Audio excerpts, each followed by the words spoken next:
자, 오늘은 이제 에이모스에 의한 조조력과 분석 그 두 번째 시간입니다. 오늘은 이제 상호작용을 직접 만들어서 조조력과 분석을 하는 부분들을 좀 해보겠습니다. 그런데 먼저 고차 요인 분석을 좀 해볼게요. 이제 고차 요인 분석 아마 우리 이제 원우님들 같은 경우에 예를 들어 잠재 변수가 있어요. 잠재 변수. 근데 잠재 변수 위에 또 다른 이제 잠재 변수가 있는 이게 이제 고차 요인 분석이라고 하거든요. 예를 들어서 이제 금융자산이라고 이라는 잠재 변수와 산업지식자산이라는 잠재 변수가 있습니다.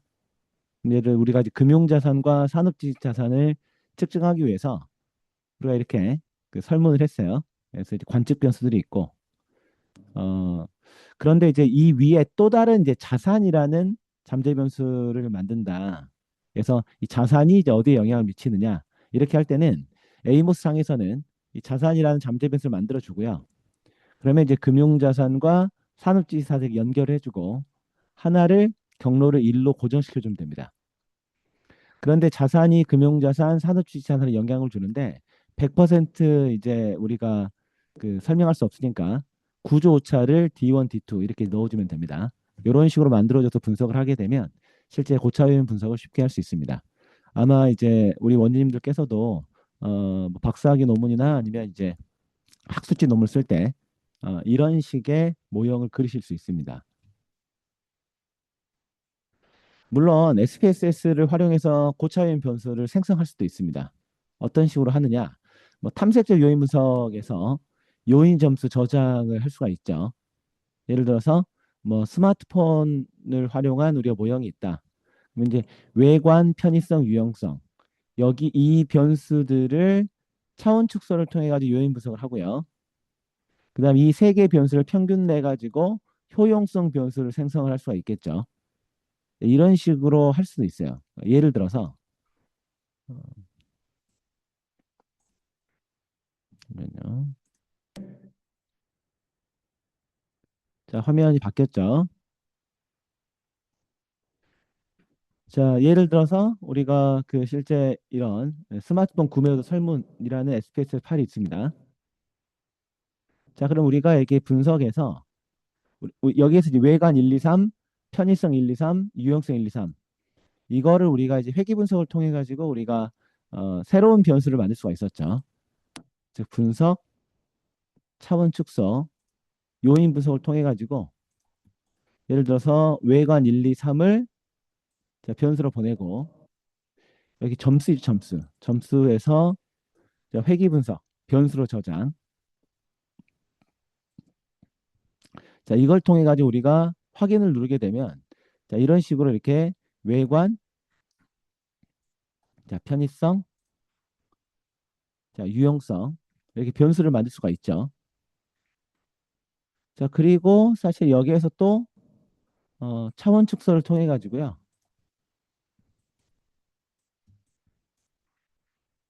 이 세 개를 또 다른 변수로 만들 수도 있겠죠. 이런 식으로. 자, 그러면 이게 이제 외관, 편의성, 유용성 이런 것들을 실제적으로 이제 하나의 변수로 만든 그래서 이걸 가지고 이렇게 우리가 분석을 할 수도 있습니다. 물론 이제 우리가 여기서 변환해서 변수 계산을 통해서 우리가 이제 평균을 내 가지고 활용할 수도 있는데요. 더 정확한 방식은 자, 이런 식으로 이렇게 차원 축소를 통해 가지고 새로운 변수를 만드는 이게 이제 훨씬 더 정확한 방법이라고 볼 수가 있겠죠. 자, 근데 이렇게 하게 되면은 기본적으로 매우 간단하게 분석을 할 수 있다는 장점이 있지만은 우리가 이제 측정 오차를 반영하지 못해서 경로 계수가 편향될 수 있는 이런 문제점이 있습니다. 그래서 실제 우리는 더 정확하게 하려면 이렇게 할 수가 있겠죠. 자, 한번 열어보세요. 그, 자, 스마트폰 구매 의도 고차 요인이라고, 자, 에이모스를 여셔가지고요. 자, 스마트폰 구매 의도 고차 요인 이 파일 한번 열어보시기 바랍니다. 잠깐 시간 드릴게요. 자, 그러면 이렇게 이제 나올 거예요. 이렇게. 자, 스마트폰 구매 의도 고차 요인 파일 한번 열어보시기 바랍니다. 자, 그러면 이런 이제 파일이 나오는 거죠. 우리는 이 효용성이라는 고차원이 없는 상태에서 외관, 편의성, 유용성이 구매 의도에 영향을 주고 이 구매 의도가 구조 의도에 영향을 주는 이 모형을 이제 우리가 많이 그리고 분석을 했었잖아요. 근데 우리가 효용성이라는 고차원을 만든 겁니다. 그리면 되죠. 이렇게 만든 다음에 외관, 편의성, 유용성에 영향을 주고 효용성이 구매 의도에 영향을 주는지 이렇게 이제 보는 거죠. 자, 이렇게 되면은 외관, 편의성, 유용성에 이제 구조 오차가 붙고요. 효, 이 셋 언니 중에 왜? 하나. 너 전화했었어 나한테? 자, 셋 중에 하나를 일로 고정시켜 주면 되겠죠. 셋 중에 하나를 일로 고정시켜 주면 됩니다. 자, 이렇게 하면은 우리가 고차유행 구조 방식을 쉽게 만들고 분석을 할 수가 있죠. 자, 그러면 우리가 한번 여기에서 이러한 모형을 한번 간단하게 분석을 해볼게요. 그러면 우리가 자, 간접 효과. 자, 그다음에 스탠다드 에스티메이트. 자, 표준화된 계수값 이런 것들을 통해 가지고 계산 한번 해보도록 하겠습니다.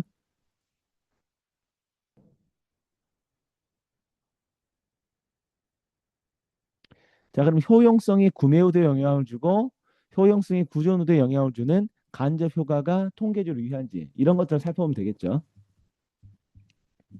자, 그러면 한번 보겠습니다.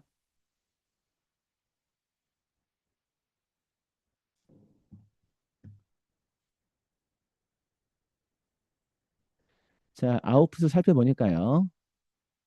일단 효용성이 구매 의도에 영향을 주는 이게 이제 에스티메이트 값이 2.174인데요. p-밸류 값이 0.0001보다 적죠. 통계적으로 유의하다는 사실을 알 수가 있고 효용성이 외관, 편의성, 유용성에 영향을 주는 것도 모두 통계적으로 유의하다는 사실을 알 수가 있습니다. 자, 그러면 효용성이 구매 의도에 영향을 주는 직접 효과는 통계적으로 유의한데 그렇다면 자, 효용성이 구전 의도에 영향을 주는 실제 간접 효과는 어떻게 되느냐? 자, 효용성이 구전 의도에 영향을 주는 간접 효과. 간접 효과를 보니까 1.04인데요. 이게 이제 통계적으로 유의한지 살펴봐야 되겠죠. 그러면은 에스티메이트에서요. 스칼라를 눌러가지고 매트리스 눌러가지고 여기에서 이제 인다이렉트 이펙트를 누르면 아래가 활성화가 됐었죠. 여기에서 우리가 자 부스트랩을 보게 되면 자, 효용성이 구조노드에 영향을 주는 하한 값이 0.552, 상한 값이 2.109. 자, 이렇게 되면은 0을 포함하고 있지 않기 때문에 간접 효과가 통계적으로 유의하구나. 우리는 사실 알 수가 있고요. p-밸류 값도 0.001, 0.0보다 적습니다. 이게 고차 요인 분석을 통해 가지고 우리가 효용성이 구매 의도에 영향을 주고 구매 의도가 구조 의도에 영향을 주는 이게 통계적으로 유의하다. 우리는 이 사실을 알 수가 있었습니다. 자, 다시 공유할게요.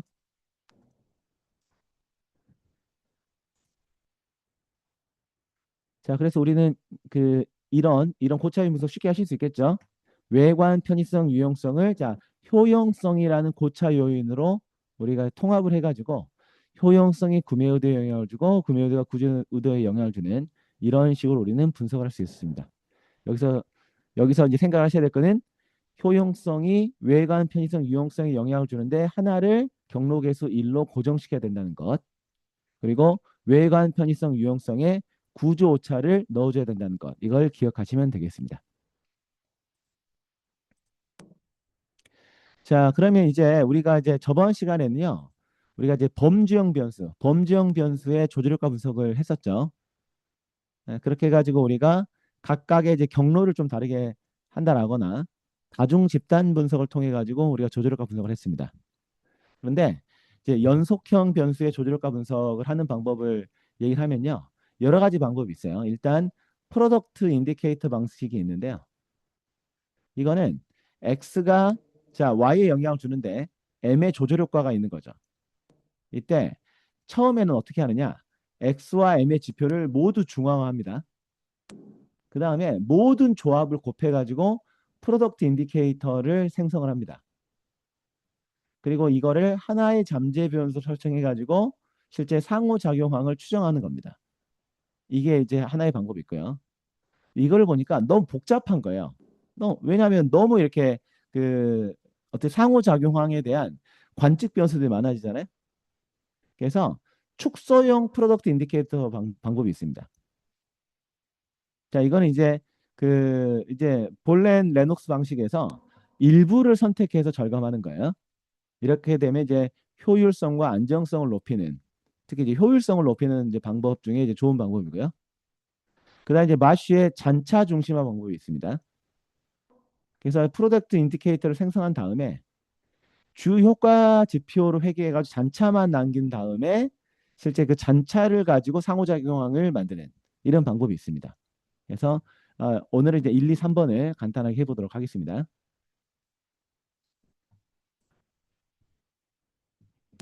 자, 먼저 가장 첫 번째 본론엔 레녹스의 프로덕트 인디케이터 방법이 있는데요. 이거는 먼저 자 독립 변수 x와 조절 변수 m 지표를 자 중앙화합니다. 중앙화. 그래서 이제 평균 중심화를 하는 거죠. 그래서 이건 이제 SPSS로 하면 되죠. 그런 다음에 이 x와 m의 중앙화한 이 변수들을 다 곱하는 거예요. 그럼 예를 들어서 x의 관측 변수가 3개가 있고 m의 관측 변수가 3개가 있다. 이 3개씩을 다 평균 중심화한 다음에 그걸 다 곱하게 되면 9개의 실제 그 상호작용항에 대한 관측 변수가 나오겠죠. 근데 그거를 이제 연결해 주는 겁니다. 자, 이걸 연결해 준 다음에 x가 y, m이 y, x 곱하기 m이 y 이 경로를 추정하는 겁니다. 자, 그래서 이거는 뭐 약간 노가다식이긴 하지만은 실제 쉽게 우리가 조절효과 분석할 수 있다는 장점은 있습니다.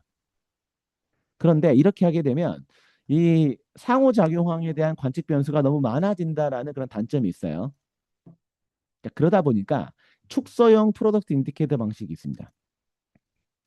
그래서 예를 들어서 x에 1, 2, 3이라는 관측 변수가 있고 m에 4, 5, 6이라는 관측 변수가 있다면 1과 4, 2와 5, 3과 6 이런 식으로 이제 매칭 시켜가지고요. 그렇죠? 대응 쌍전략이라고 하는데 이렇게 매칭 시켜가지고 상호작용을 만드는 이런 방법이 있습니다. 모델이 좀 단순화되는 이런 장점이 있지만 연구자가 어떤 식으로 지표를 선택하느냐에 대한 지표 선택이 좀 주관적인 이런 단점이 있는 거죠. 그 잔차 중심화 방법은요. 우리가 y를 추정을 하는 데 있어서 예를 들어서 x와 m이 있어요. 직접적인 효과 말고 간접적인 잔차가 있죠. 그 잔차가 사실은 상호작용의 효과일 수 있거든요. 이걸 추정해 가지고 실제 우리가 이제 구조 방식 모형에 연결하는 이런 방법이 있습니다. 자, 그러면 하나씩 해보도록 하겠습니다. 자, 그러면 처음에 우리가 이제 프로덕트 인디케이터를 활용한 조절 효과 분석이 있습니다. 예를 들어서 주관적 규범이 행동 의도에 영향을 줍니다. 그런데 태도의 조절 효과를 분석하고 싶다. 그럼 우리가 이런 식으로 통계적인 모델을 활용할 수 있죠. 주관적 규범이 행동 의도에 영향을 주고 태도가 행동 의도에 영향을 주는데 자, 주관적 규범과 태도의 상호작용항이 행동 의도에 영향을 주느냐. 여기에 나오는 회귀개수 자, 베타 3가 통계적으로 유의하면 우리는 조절 효과가 있다라고 해석을 합니다. 자, 그러면 이거를 우리는 이런 식으로 분석을 할 수가 있다는 거죠. 먼저 우리가 자, 주관적 규범과 태도가 V1, V2, V3 주관적 규범의 설문이 V1, V2, V3예요. 그다음 태도가 V4, V5, V6입니다. 자, 이런 식의 관측 변수들이 사실 있고 이게 행동 의도에 영향을 주느냐 이렇게 되어 있는데 일단 V1, V2, V3를 평균 중심화합니다. SPSS 하면 되죠. 평균을 구해가지고 빼주면 되지 않겠습니까? 그걸 연결해 주는 거고요. 태도의 경우에도 자, V4, V5, V6 이걸 평균 중심화합니다. 마찬가지로 평균을 보고 SPSS에서 우리가 이런 계산해 줄 수가 있겠죠. 자, 그래서 이렇게 연결해 준 다음에 자, 주관적 규범 태도라는 자, 우리가 상호작용을 만들고요. 다 연결하는 거예요. 자, V1, V2를 곱한 자, V1 자, GV1, GV4 얘 둘이 곱한 GVN, GV5 이런 식으로 9개의 상호작용항을 연결한 다음에 행동우대에 영향을 주는 여기에 대한 회귀계수를 보는 거죠. 자, 이렇게 하는 것이 연속형 변수의 조절효과 분석이다. 이렇게 보시면 되겠습니다. 자, 그러면 이제 어떻게 하면 되겠습니까? 자, 우리가 노미스라는 원 데이터를 열어가지고요. 우리가 자 관측 변수를 보고 자 태도를 보고요. 우리가 평균을 확인한 다음에 실제 평균 중심화를 하면 되겠죠. 자, 그러면 노미스 원 데이터 한번 열어볼까요? 노미스. 자, 노미스 한번 원 데이터 한번 열어보세요. 자, 그럼 제가 한번 해보도록 하겠습니다. 공유 바꿔가지고요. 자, 바뀌었죠? 자, 노미스 원 데이터 한번 열어보겠습니다.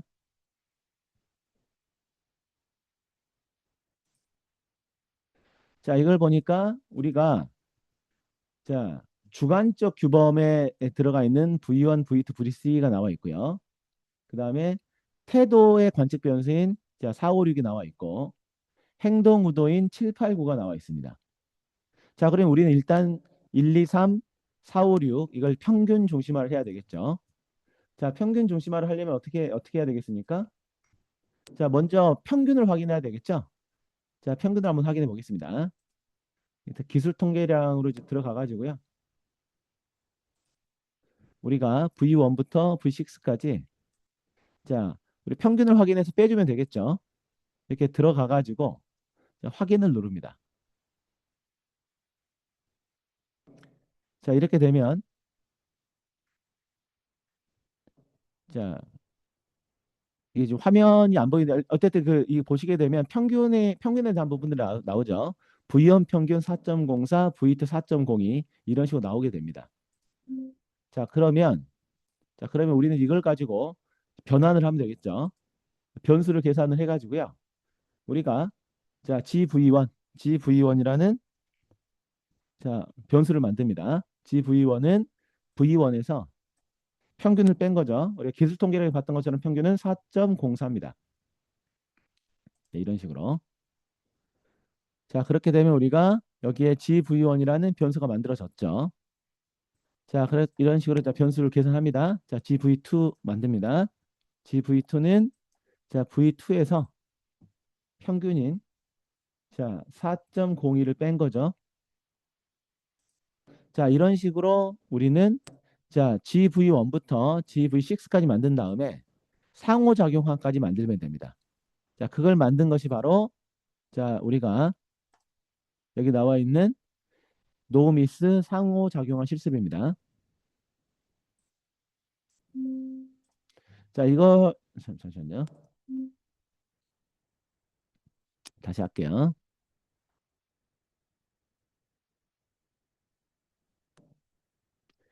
자, 이걸 보게 되면요. 우리가 자, GV1부터 GV6까지 평균 중심한 걸 만들었고요. 자, 이 GV1부터 GV3까지는 독립 변수라고 볼 수 있는 자, 주관적 규범의 관측 변수들을 평균 중심한 거고요. 자, 그다음에 4, 5, 6은 조절 변수인 자, 태도의 관측 변수 4, 5, 6을 평균 중심한 거고. 그리고 자, 이 GV1, GV4 이건 다 곱한 겁니다. 상호작용항을 9개를 만든 겁니다. 자, 이렇게 좀 보시면 되겠죠. 자, 그러면 우리가 이런 상황에서 자, 노미스 조절효과 분석 상호작용항. 자, 이 모형을 한번 열어볼게요.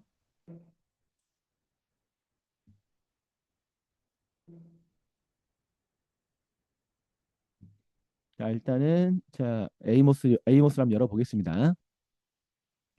에이모스를 열어서 한번 파일 한번 열어보시기 바래요. 노미스 조절효과 분석 상호작용항 이걸 열어보시기 바랍니다. 연 다음에 공유를 다시 하겠습니다.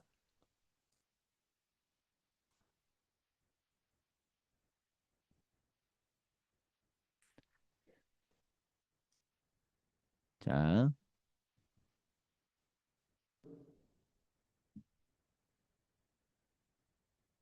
창 열었습니다.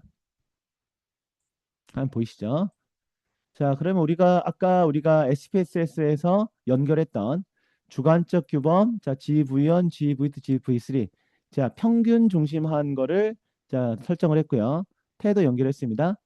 자, 그 다음에 이게 연결을 하는데 주관적 규범 태도라는 자, 우리가 실제 이렇게 그 상호작용을 한 다음에 곱한 거 9가지를 연결했죠.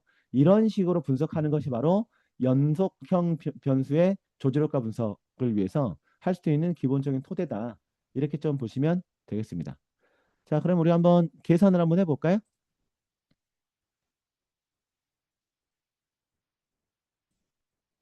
자, 계산하니까 이런 식으로 좀 나오죠. 자, 그럼 보겠습니다.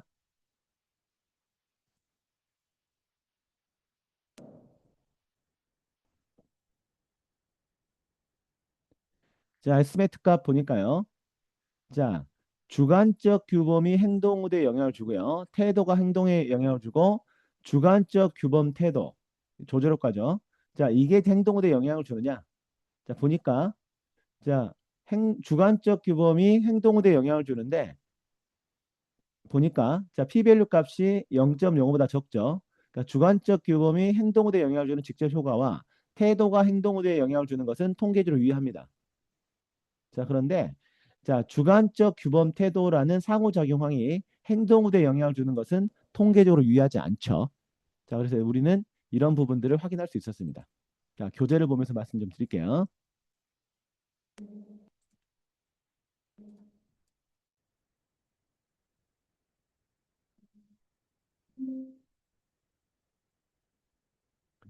자, 그래서 우리는 이렇게 했습니다. 다시 한번 얘기를 하면 자, 외생 잠재 변수, 주관적 변수, 주관적 규범, 태도라는 조절 변수, 행동 후도라는 정수 변수가 있었습니다. 그래서 먼저 주관적 규범과 태도에 대한 평균을 확인한 다음에 V1부터 V6을 평균 중심화했습니다. 그렇죠? 자, 그다음에 이제 평균 중심화한 것을 실제 이제 그 다 곱한 상호작용항을 만들었다. 이렇게 좀 보시면 되겠죠.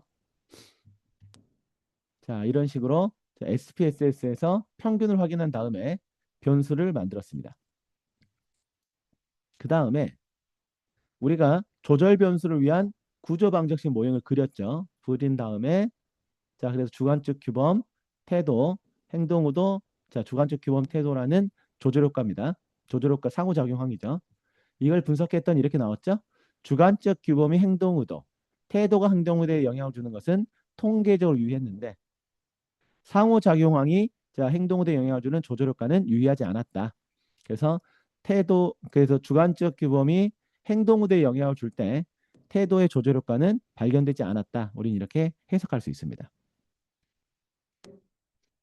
자, 두 번째는요. 마시의 대응된 쌍전략 이걸 활용한 조절 효과 분석입니다. 자,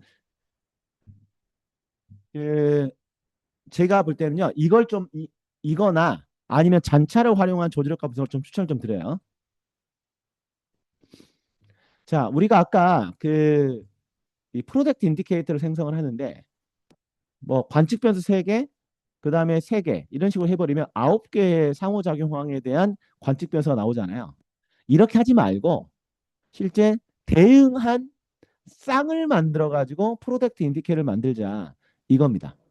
그러면 G1, GV1, GV3가 있고 GV4, GV6가 있을 때 한꺼번에 만드는 게 아니고 이거를 G1, GV1과 GV4, GV2와 GV5, GV3와 GV6 이렇게 만들자라는 거예요. 이렇게 3개만 상호작용항의 관측 변수를 활용하자 이런 개념이 바로 마쉬의 대응된 쌍전략입니다. 물론 이걸 할 때는요. 모든 모형 지표가 양호할 때 활용하는 거예요. 예를 들어서 모든 지표의 표준화된 로딩 값이 0.5 이상. 그 다음에 적합도가 허용 범위 안에 있는. 근데 사실 이게 우리가 이렇게 대하 분석을 할 수 있잖아요. 그래서 이렇게 됐을 때 우리는 실제 이 세 개만 활용하자라는 거죠. 아까 9개였는데. 자, 그럼 이런 식으로 활용할 수가 있겠죠. 자, 주관적 규범 태도의 GV1, GV2, GV3, GV4, GV5, GV5, GV6 이게 행동 후대에 영향을 주는데 주관적 규범 태도라는 상호작용항이 있어요. 그러면 이렇게 하나 대응하고요. GV10, GV5 대응하고 GV3, GV6 이렇게 대응합니다. 요렇게 요것만 남겨놓고 우리가 실제 분석을 해보자라는 거죠. 자, 그러면 이렇게 됩니다. 한번 같이 한번 해볼까요?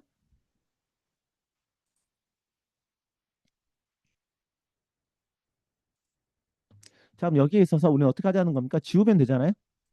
자, GV1, GV4 남겨놓고요. GV2, GV4 남겨놓고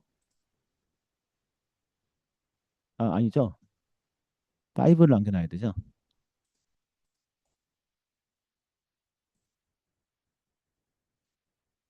자, GV2, GV5 남겨놓고 그 다음에 이제 GV3, GV6를 남겨놓는 이렇게 대응된 쌍만 남겨놓고 그러니까 GV1, GV4, GV2, GV5, GV3, GV6 이렇게만 남겨놓고 분석을 한다.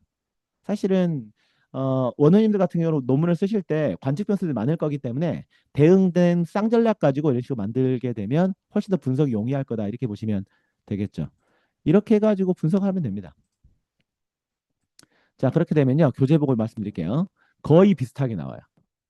예, 생각보다. 예, 그래서 이제 보게 되면요. 그래서 이런 식으로 이제 분석을 하게 되면 실제 9개로 분석을 하는 것과 거의 유사하게 나온다라고 좀 보시면 됩니다. 그래서 실제 9개 지표 모델을 하는 것과 대응된 쌍전략. 자, 이렇게 하게 되면은 실제 베타 값이나 표준 오차 값이나 CR 값 이런 것들도 거의 동일하게 나오고요. 뭐 약간 표준 오차가 큰 정도 이렇게 됩니다. 그래서 모형 적합도가 유사할 때는 전체 모델을 활용하는 것보다는 대응된 쌍전략을 통해 가지고 분석하는 것을 추천을 드린다. 이렇게 좀 보시면 되겠습니다. 그런데 조금 더 정확하게 하는 방식이 있어요. 조금 더 정확한 방식은 대응된 쌍전략 플러스 잔차 중심화 절차를 사용해서 조절 효과 분석을 하게 되면 조금 더 정확하게 분석을 할 수 있습니다. 자, 그러니까 예를 들어서 이게 뭐냐? 여기서 이제 P1은 GV1 곱하기 GV4죠. 평균 중심화한 관측값과 관측 변수와 평균 중심화한 조절 변수의 관측값 이렇게 있습니다. 여기에는 두 가지 정보가 뒤섞여 있어요. 여기는 어떤 게 뒤섞여 있냐면 실제 주 효과 정보하고 실제 상호작용 정보가 뒤섞여 있습니다. 그러니까는 그 평균 중심화 했다손 치더라도 주 효과 플러스 상호작용 효과가 조금 이렇게 이게 뒤섞여 있는 거죠. 이렇게 되면 좀 표준 오차가 커져 있는 부분이기 때문에 우리는 상호작용 효과만 분석할 수 없을까? 이런 것들이 이제 고민이 될 수가 있는 거죠. 그러면 상호작용 효과만 어떻게 따로 뗄 수 있을까? 조절 효과를 얘는 조절 효과라고 하는 것은 결국은 상호작용 효과만 떼는 거잖아요. 이 GV1, GV4를 곱한 거는 GV1의 직접 효과, GV4의 직접 효과 플러스 상호작용 효과가 같이 있는 거니까. 그러면 직접 효과를 떼내고 상호작용 효과만 떼낼 수 없을까? 이게 바로 잔차 중심화 절차를 통한 조절 효과 분석이다. 이렇게 좀 보시면 되겠습니다. 자, 그러면 우리는 이런 식의 회귀 분석과 관련된 식을 만들 수가 있어요. 자, 예를 들어서 우리가 P1이라는 변수가 있어요. P1. P1은 자, 베타 제로 플러스 베타 1 베타 1 곱하기 GV1 플러스 베타 2 곱하기 GV4 플러스 잔차. 이렇게 우리 식을 만들 수가 있죠. GV1이 P1에 영향을 주고 GV2가 P1에 영향을 주는데 다 설명하지 못한 부분들은 잔차로 남아 있는 거죠. 자, 그럼 뭡니까? 이 P1이 있고 이 잔차값이 있는데 이거는 상수 플러스 GV1 이 베타 1은 GV1이 P1에 영향을 주는 직접 효과고요. 자, 이 베타 2는 GV4가 P1에 영향을 주는 자, 직접 효과죠. 그럼 잔차가 뭐예요? 잔차? 상호작용에 의한 값으로 볼 수 있다라는 거예요. 그래서 잔차를 우리 잔차를 확인할 수 있다면 이 잔차가 바로 P1에 영향을 주는 GV1과 GV4의 그 상호작용에 대한 값이다. 우리 이렇게 볼 수가 있습니다. 자, 따라서 우리는 이 잔차 값을 만들게 되면 이 잔차를 가지고 우리가 분석을 할 수가 있겠죠. 자, 그럼 보겠습니다. 어떻게 하느냐? 이렇게 할 수가 있겠죠. 자, 그러면 우리가 그 노미스 파일 열어가지고 이렇게 한번 해보세요. 자, 분석, 회귀 분석, 선형. 자, 이렇게 가가지고요. 자, 종속 변수는 자, GV1, GV4 곱한 값이죠. 여기에 자, GV1과 GV4를 독립 변수로 놔둡니다. 자, 그러면 GV1 곱하기 GV4는 자, 이 곱한 값이니까 어떻게 보면 이제 그 곱한 값이고요. GV1, GV4 독립 변수를 하게 되면 자, 여기에 저장 잔차 비표준화를 체크를 하게 되면요. 자, 이 P1 값에 대한 잔차 변수가 생성이 됩니다. 이 잔차를 가지고 실제 우리가 그 구조 방식 모형으로 이제 분석을 하게 되면 정확한 조절 효과 분석을 할 수 있다는 거죠. 자, 그럼 이렇게 할 수가 있겠죠. 자, 한번 열어볼게요. 자, 그러면 같이 한번 해보겠습니다.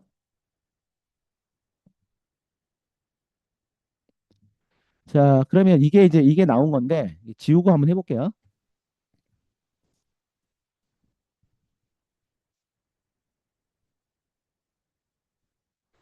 자, 이건 이제 곱한 값들이고요. 근데 우리는 잔차를 생성해가지고 그거 가지고 우리 분석을 할 겁니다. 자, 그러면 분석 여기에서요.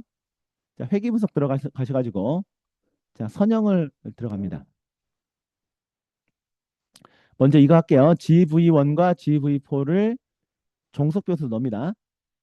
그리고 독립 변수에 자, GV1과 GV4를 넣습니다. 자, 그런 다음에 저장 눌러가지고요. 여기 보면 잔차 있죠? 잔차에 비표준화를 체크한 다음에 계속을 누르시면 됩니다. 이러면 이제 잔차를 만들어 주겠죠. 자, 그럼 이게 뭐예요? 우리는 GV1과 GV4라는 자, 우리가 상호작용항을 만들긴 했는데 여기에는 GV1과 GV4의 주효과, 즉 직접 효과가 있단 말이에요. 근데 우리는 그 주효과 말고 상호작용 효과를 알고 싶은 거예요. 그게 뭐다? 그게 잔차다라는 겁니다. 우리 이제 그 변수를 만드는 거다라고 보시면 돼요. 자, 그러면 자, 이렇게 하게 되면요. 실제 이렇게 잔차가 만들어졌습니다. 잔차. 그럼 이거는 GV1과 GV4에 대한 상호작용 효과에 매우 가까운 이런 변수다라고 보시면 되겠죠. 자, 그러면 우리가 이제 2, 5 이걸 해보면 되겠죠. 마찬가지로 선형 눌러가지고요. 자, GV2, GV5 이거를 종속변수 넣고 GV2, GV5 자, 마찬가지로 저장 눌러가지고요. 잔차 값을 만들게 되면 GV4와 GV5의 자, 주 효과를 뺀 상호작용 효과에 가까운 우리는 이 변수를 만들었다. 자, 마지막으로요. 자, 자, 그러면 이제 GV3, GV6죠. 이거를 정석표로 넣고 3와 6를 넣습니다. 그러면 우리는 이 GV3, GV6라는 상호작용항이 있긴 한데 주 효과를 뺀 순수한 자, 상호작용항에 가까운 변수를 만들었습니다. 이 만들었죠? 이걸 가지고 우리는 이제 그 모형을 만드는 겁니다. 자, 그러면 자, 이렇게 할 수가 있겠죠?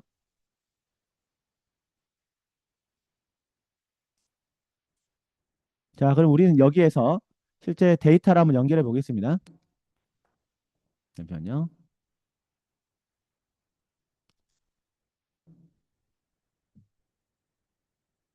자, 그러면 이제 노우미스 자, 상호작용 실습 있죠. 노우미 상호작용 실습. 자, 그럼 데이터 연결해 볼게요. 여기에서 노우미스 상호작용 실습을 한번 해보겠습니다. 연결할게요. 자, 노우미스 상호작용 실습. 자, 이걸 연결한 다음에 그 다음에 여기에 이제 뭘 넣어주면 되겠습니까? 아까 나왔던 잔차를 연결해 주면 되겠죠. 나와 있던 잔차를 연결해 주면 됩니다. 잔차를 이런 식으로 연결을 해주게 되면 훨씬 더 이제 상호작용에 가까운 그런 것들을 확인할 수가 있겠죠. 자, 이런 식으로 연결한 다음에 분석을 해보겠습니다. 자, 이렇게 되면은 우리가 자, 조절 효과가 분석이 되는지를 이제 훨씬 더 확인할 수가 있겠죠. 뭐 예측했던 대로 주관적 규범 태도에 대한 행동 의도에 대한 조절 효과는 분석되진 않았습니다. 자, 그래서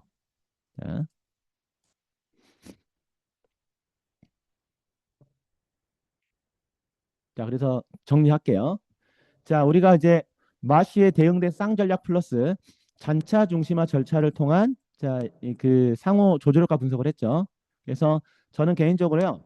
대응된 쌍전략을 활용하시든지 아니면 잔차 중심화를 통해서 하시든지 이 두 개를 통해 가지고 논문을 쓰실 것을 추천을 좀 드립니다. 근데 여기에서 더 정확한 방법은 잔차를 확인을 해가지고 그거 가지고 연결시키는 거다 이렇게 보시면 돼요. 그래서 자, 우리가 이 직접 효과를 제외한 그 잔차가 결국은 상호작용하기 가깝다. 이거를 SPSS로 계산할 수 있었죠. 그래서 이거를 우리가 종속 변수를 GV1, GV4로 한 다음에 독립 변수를 놓고 잔차를 생성해 내게 되면 이게 GV1과 GV4의 주 효과를 제외한 상호작용 효과에 가깝다. 이런 것들을 만든 다음에 실제 모형의 주관적 규범 태도에 대해서 상호작용하에 가까운 것을 넣어준 다음에 행동 후대 영향을 주는 이런 식의 이제 모양을 만드는 것이 필요하다. 이렇게 좀 보시면 되겠죠. 이거를 이제 텍스트 뷰에서 만들어 가지고 이런 식으로 정리를 해주시면 됩니다. 자, 그래서 실제 이렇게 하게 되면요. 우리가 아홉 개를 다 쓰는 것과 대응된 쌍전략을 쓰는 것과 잔차 중심화를 하는 것과 보게 되면 어떻게 됩니까? 보면 거의 베타 값이 차이가 없죠. 표준 오차 값도 차이가 없고요. 다만 그 실제 그 표준 오차 값이 조금 더 약간 이렇게 그 좀 차이가 있는 이런 부분들을 확인할 수 있습니다. 그런데 보게 되면 거의 차이가 없죠. 그런데 보다 더 정확한 방식은 한꺼번에 하는 것도 있겠지만 추천을 드리면 대응된 쌍전략 그리고 이왕이면 잔차 중심화 이렇게 해가지고 분석할 것을 추천을 좀 드리겠습니다. 자, 오늘은 이제 그 마지막 날이고 사실 오늘 굳이 사실은 수업을 안 해도 되긴 하는데 그래도 이것까지는 여러분들께 말씀드리는 게 좋을 것 같아가지고 이 수업을 끝으로 이번 시간은 좀 마무리하도록 하겠습니다. 가지고 계신 수업 자체가 바로 이해는 되지 않다 손 치더라도 가지고 계신 그 자료들을 가지고요. 나중에 분석해 보시면 쉽게 하실 수 있으니까 가진 다음에 가지고 하셨으면 좋겠고요. 혹시나 차후에 분석하시다가 조금 잘 이해가 안 되는 부분이 있다. 그러면 좀 연락을 주셔가지고 도움을 구하시면 되겠습니다. 자, 오늘 여기까지 하고요. 혹시 질문 있으십니까? 아, 네. 우리 정일환 회장님께서도 정말 수고 많으셨습니다. 네, 정말 수고 많으셨습니다. 그 녹화를 해놨는데 녹화본 뭐 올려드릴까요? 어떻게 할까요? 네, 감사합니다. 정말 수고 많으셨습니다. 네, 그러면 녹화본 올려드리도록 하겠습니다. 자.